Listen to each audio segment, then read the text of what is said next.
Hi, welcome back to the channel.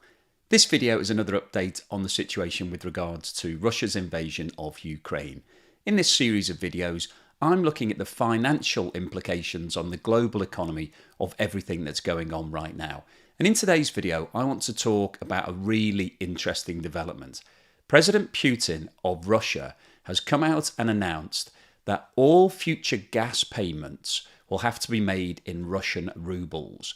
Now, this is a really interesting development because up until now, all of the contracts that are in place for natural gas are payable in either euros, dollars, or sterling. The Russian ruble is not a recognized international currency that is used for the payment of energy. And we've seen over the last few weeks, as the sanctions have started to kick in and start to hurt Russia, that the Russian ruble fell more than 30% in terms of its value.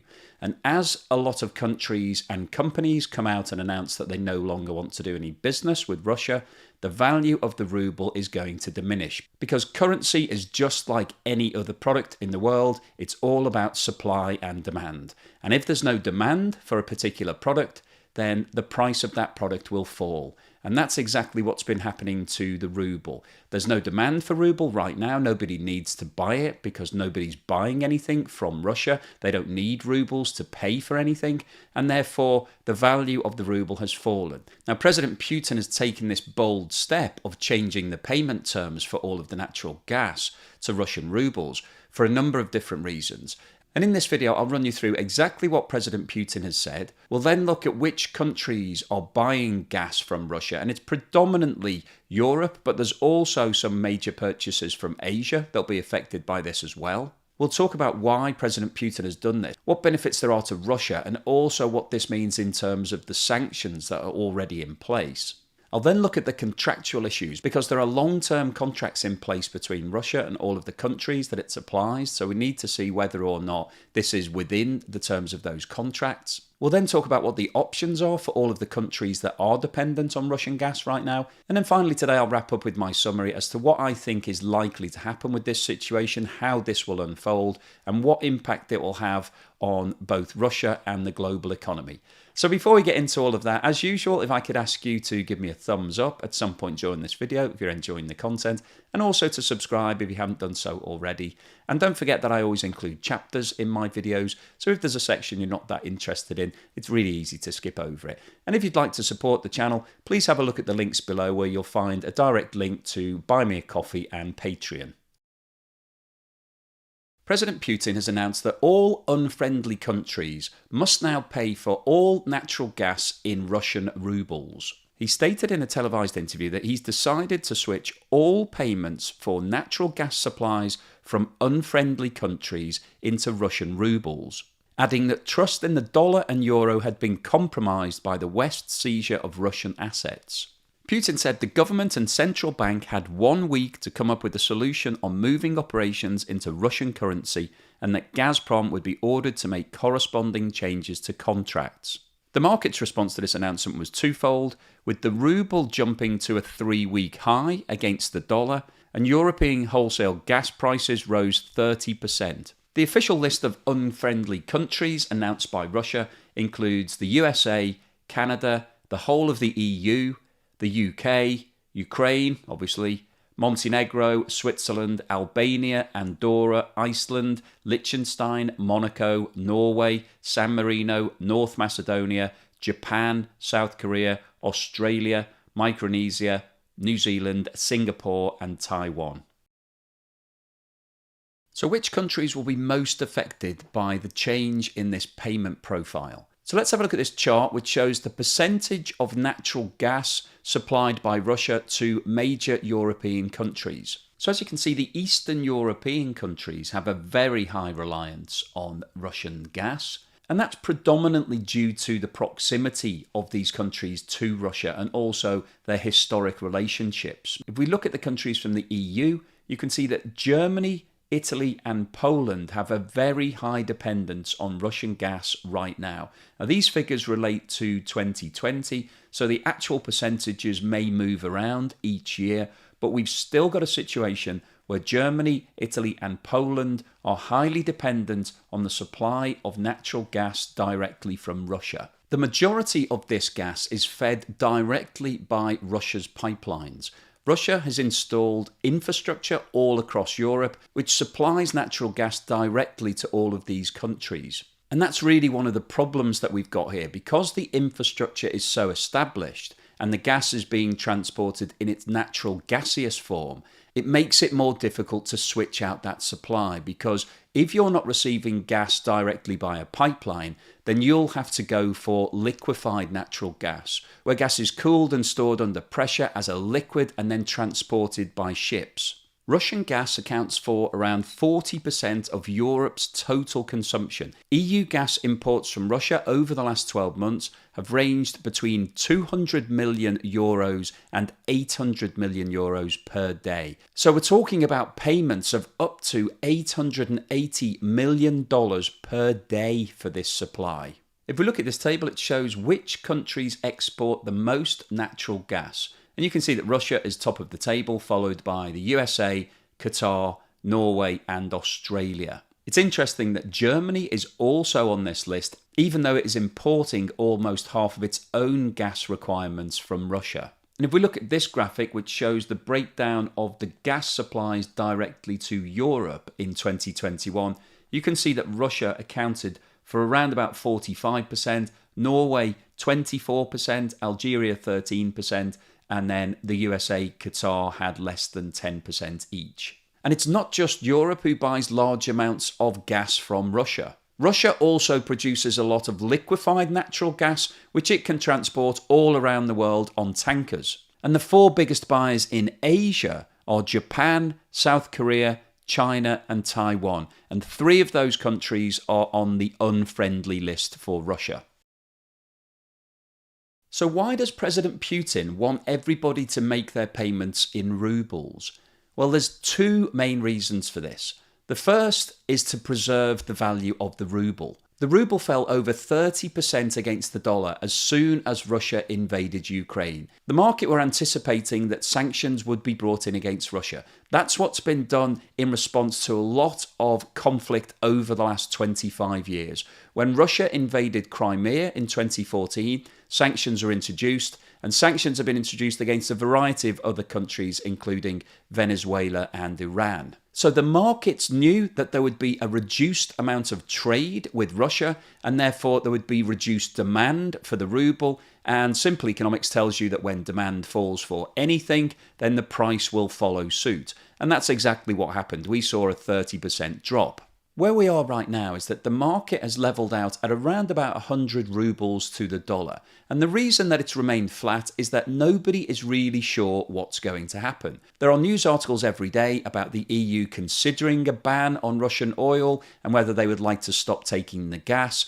But in the short to medium term, it's very difficult to change the supply chain. There is significant infrastructure that's been built around the supply of Russian natural gas, and the same goes for Russian oil. So it's impossible for countries to switch off that supply overnight without causing themselves major economic problems. So that can't happen. And the markets know that, and that's why the ruble is remaining relatively stable right now.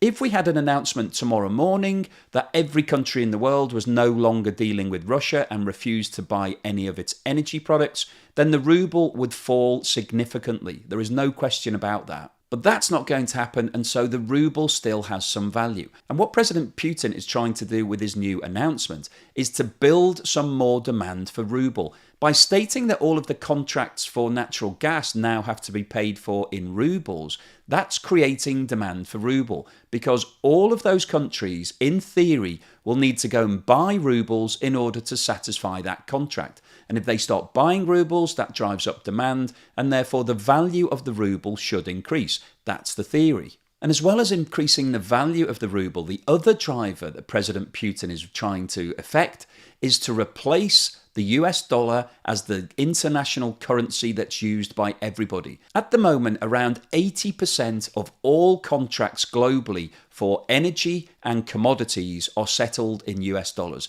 it is seen as the international currency. Everybody's comfortable with the greenback, and when we talk about any other currency, we always compare the exchange rate directly to the US dollar. Now, President Putin would love to displace the dollar with the Russian ruble. So what he's doing here is trying to establish a new currency as the international method of payment for Russian gas. If all of the countries around the world agree to this, then that then would establish the ruble as one of the main currencies for settling energy payments. And the follow-on logic would then be that Russia would then demand that all payments for oil were also made in Russian rubles. And then you would have a significant amount of all of the energy in the world being paid for in rubles, not dollars. A final factor in terms of why Russia would like everybody to pay in rubles is that it goes against the sanctions. The international sanctions that have been brought in have blocked a number of the large Russian banks from doing any international payments with the Western world. They've been cut off from the SWIFT system, and nobody is permitted to make any payments to or receive any payments from these banks. Now, the only businesses that are holding significant amounts of Russian rubles right now are those Russian banks. So in order to settle these contracts in rubles, all of the countries who are taking natural gas from Russia would need to do trades with the banks that have been banned. So essentially, by making this statement, President Putin is asking all of the Western world to defy its own sanction, to start doing trades with the banks that they said they wouldn't do any business with. Now, one of the big questions around the change of payment terms is whether or not this is legal, because all of the countries that take gas from Russia have long-term contracts in place, and these contracts specify exactly how the payment terms work. And as it stands at the moment, the only currencies that payments are made in are euros, US dollars, and British pounds. Gazprom recently announced that 58% of all sales of natural gas to Europe were settled in euros, 39% were settled in US dollars, and 3% were settled in British pounds. Now, as part of the announcement that all countries had 1 week to come up with a solution, President Putin stated that Gazprom would be ordered to make the corresponding changes to contracts. Russia will not be able to unilaterally change the terms of these supply agreements. And if Russia does try to enforce these payment terms, then that would constitute a breach of contract. And one of the concerns here is that Russia have put these long-term contracts in place, and by breaching the terms of that contract, it would enable them to then renegotiate the terms of the contract. And as gas prices have jumped significantly over the last 12 months, since we've come away from the pandemic and since the Ukraine crisis has started, prices have skyrocketed for gas. So Russia are still supplying some gas on the old terms, and by renegotiating the contracts, they would be able to increase the payment terms significantly, as well as demanding payments in rubles. Now, obviously, the counterpart countries involved in all these contracts would not be happy having to pay significantly more for their gas. So they could challenge what Russia's doing through the courts, but that would take a long period of time. And Russia knows that all of these countries need the gas supplies to keep flowing. They need that gas to feed consumers' homes for heating and cooking, and also for the production of electricity. So it's absolutely vital that the supplies continue on a daily basis, and Russia's fully aware of this. So what they're doing is playing hardball. They're saying to all of these countries, you have to pay us in rubles, and if you don't like it, then we could just cut off your gas supply if you refuse to pay. So it's a really aggressive tactic that Russia are taking, but it's because they know that everybody is entirely dependent on Russian gas as it sits right now. So which countries would be most effective if Russia decided to switch off the supply of natural gas to all countries tomorrow? This chart shows the share of gas in gross energy consumption by country. And the red section at the bottom of these bar charts is the percentage of the gross energy supplied by Russia. And when we're talking about gross energy, we're talking about all energy consumption in the country. So this is gas that would be used to produce electricity, but also gas that is used directly for heating and cooking and industrial purposes. So you can see from this chart that 25% of all of the gross energy in Hungary is supplied directly from Russia. The country with the next largest percentage is Austria, followed by Slovakia, Germany, Bulgaria, Poland, and Italy. So there's clearly a high level of dependency right now on Russian gas. And it's very difficult to change that overnight because of the infrastructure that's in place, the pipelines that feed gas directly into all these countries, and the fact also that the power stations that have been set up to use gas require the gas to be in a gaseous form. So even if you decide that you want to buy liquefied natural gas from somebody else other than Russia, you would then need to have the ability to convert the liquefied form back into a gaseous state for it to be used in your power station. And I talked about that in a recent video, that Italy are looking to invest in infrastructure where they will have floating liquefied natural gas refineries, and those ships cost around $300 million each and take around 12 to 18 months to set up. So even if you wanted to start this process tomorrow, it's likely that it's going to take you another 18 months before you're ready to start using that liquefied natural gas. So we've got a real problem here because Russia has a monopoly position in quite a lot of these markets. But the EU has come out and made a definitive statement that it wants to reduce its dependence on Russian gas by 2/3 by the end of 2022. Now, 1/3 of that dependence will be replaced by more imports from the USA and Qatar, and deals are being put in place right now to increase the amount of liquefied natural gas that's being imported from those areas. In terms of the other 33%, the EU is focusing on developing more wind and solar projects, which could replace up to 20 billion cubic meters. It's aiming to replace 30 million gas boilers with heat pumps, which could save 35 billion cubic meters, and will be asking all of the consumers to turn their thermostats down 1 degree, which they believe would save 10 billion cubic meters per year. So plans are in place and the intentions are there in terms of moving away from Russia. But in the very short term, Russia will maintain its position as the monopoly supplier because it's impossible to find this gas from anywhere else.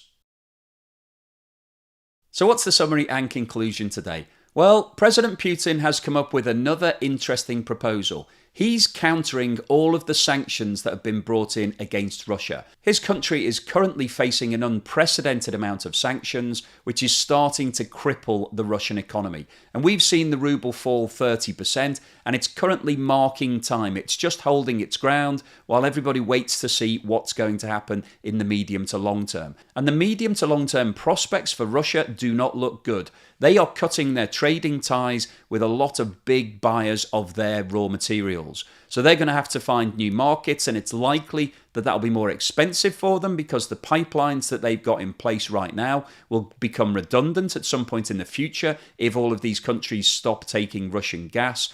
So they'll have to introduce more liquefied natural gas plants and have more cost involved in that process. So these sanctions will definitely hurt Russia over the long term. And President Putin is trying to do something about it right now. So he's announced that everything now has to be paid for in rubles in relation to natural gas.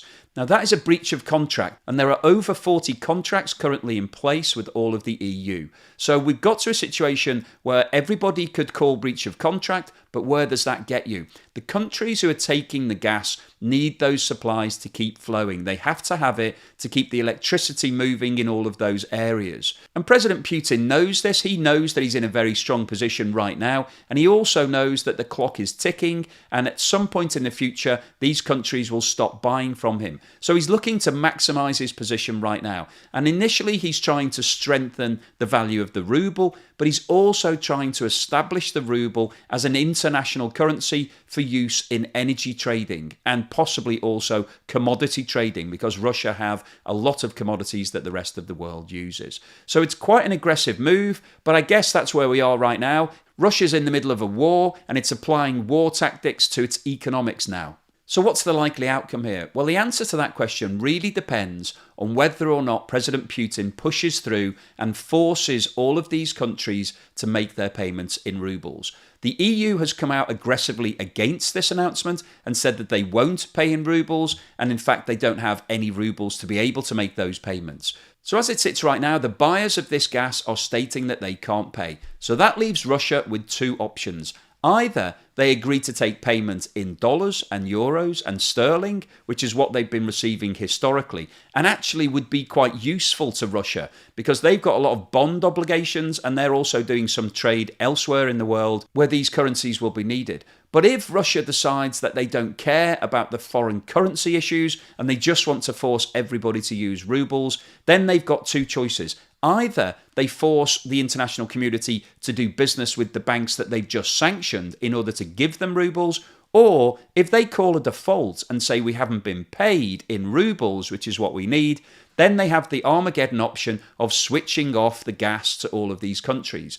Now, if they do that, that will cause blackouts in a lot of countries across Europe. We will see Germany and Italy and Poland and all of the other countries that I showed you on the chart earlier. They will have major problems because they won't be able to produce the electricity that they're currently generating from natural gas, and therefore there will be power outages. Now that is not an acceptable position going forward. It's not feasible for all of these countries to face a position where they've got no electricity. So they have to keep buying that Russian gas. So the answer to the question really comes back down to, will President Putin force all of these contracts to be paid in rubles, or will he accept dollars? My gut feel on this is that he's looking to renegotiate the contracts. They're looking to increase the prices of some of these long-term supply agreements because the price of gas has risen dramatically. So if you were doing a new contract today, it would be considerably more expensive than it was previously. So that would provide economic benefit to Russia. But if you can also force everybody to pay in rubles, then that also gives them more power going forward as well in terms of establishing rubles as one of the major currencies. In terms of the impact on the global economy, this is more bad news because what we're heading towards here is a further increase in natural gas prices. And I would bet that if President Putin pulls this off and forces through either new contracts at a higher level or for everybody to start paying in rubles, then the next announcement will be that everybody has to pay for Russian oil in rubles because it's exactly the same argument and will add further strength to the Russian ruble competing with the dollar internationally. So higher energy costs mean higher prices, higher inflation, more increases in interest rates, which will put more pressure on the debt burden and leads us all towards a recession. What's happening right now in Russia is making everything more expensive and putting even more pressure on the global economy. And if this carries on for much longer and we see more of these moves from President Putin, then it will definitely lead to a global recession. It's going to be devastating in Russia. I recently posted a video about what's happening right now in Russia with inflation and all of the supply issues. This is going to set Russia back economically 20 or 30 years, but it's also going to have a major impact on the global economy. So there's really not very good news coming out of all of this. It's interesting to look at the details and talk about why President Putin wants to do this, but the bottom line fundamentally here is that it's bad news for everybody and could definitely lead us into another global recession. So hopefully you've enjoyed the content of this video today. You found it useful, interesting, informative. If you've liked what I've said, then please give me a thumbs up and don't forget to subscribe if you haven't done so already.